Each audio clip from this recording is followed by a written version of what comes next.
Hey, so this is our video series on playing triads. I'm assuming you already know how to play your basic chords, or a lot of them.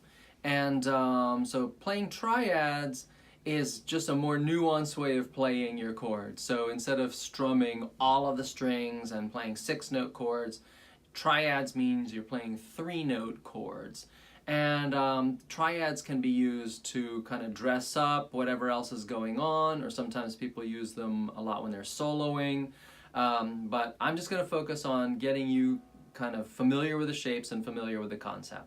So triads are 3-note chords, and the way chords are built, so there's a super crash course on music theory, but the way chords are built is you're going every other note of the scale.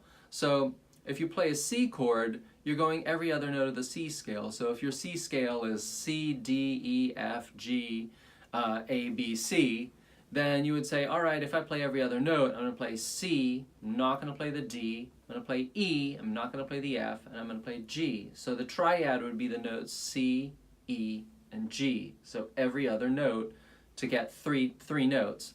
And so when I play a C major triad, instead of playing just like the C chord, I play the notes C, E, and G, and I just get that sound. And on the guitar, we have triads on the top 3 strings. We had triads on every set of 3 strings. So you can, there are a bunch of them, but I'm just giving you the basic ones for starters. So this video is going to focus on playing the major shapes. There are 3 shapes. The first shape is what we call a root position triad, and that means if you start with a note C, so if you go C, E, and G, that's called a major triad. If I play the next set of notes, E, G, and C, so if I flip the notes around, then that's called a first inversion triad. And if I play starting with a G, so if I go G, C, E, then that's called a second inversion triad. So that means the shapes we have are root position, first inversion, and second inversion. And right now I want you to just focus on the shapes of them. The shapes look just like the highest notes on chords you already know.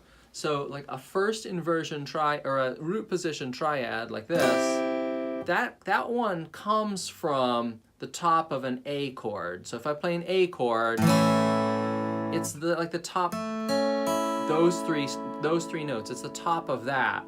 And I just kind of turned it into a movable form.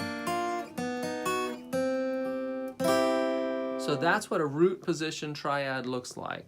So the root position triad is, right now I'm doing them in C, but that would be 3rd finger on the 3rd string. I'm using the 4th finger on the 2nd string, and then the 1st finger on the 1st string, and that's the shape. That's a root position triad. And then just so I'm not jumping around all over the neck right now, I'm going to show you the shape of a second inversion triad. So the second inversion triad, instead of looking like this, it looks like the top of an E chord. So if I play an E major chord, if I play my top 3 notes, that gets me that first inversion triad shape. So it's just the top 3 notes. And then I take those top 3 notes and I can move those around. So that shape looks like 2nd finger on the 3rd string, 1st finger on the 2nd string, and 1st finger barring to the 1st string also. So that 1st finger is catching 2 strings, 2nd finger's on the 3rd string. So that shape looks like this. And then my last shape is called a second inversion triad. So the second inversion triad is the easiest one, I think, to remember, because that's basically your D chord. So when you strum a D chord, it's just those top 3, it's the top 3 notes. It's the notes you actually have fingers on.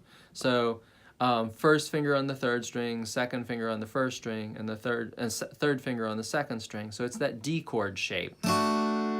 So your major triad shapes look like the top of an A chord, and I just kind of moved that. That can be moved around anywhere. So it's that shape. Your first inversion triad looks like the top of an E chord,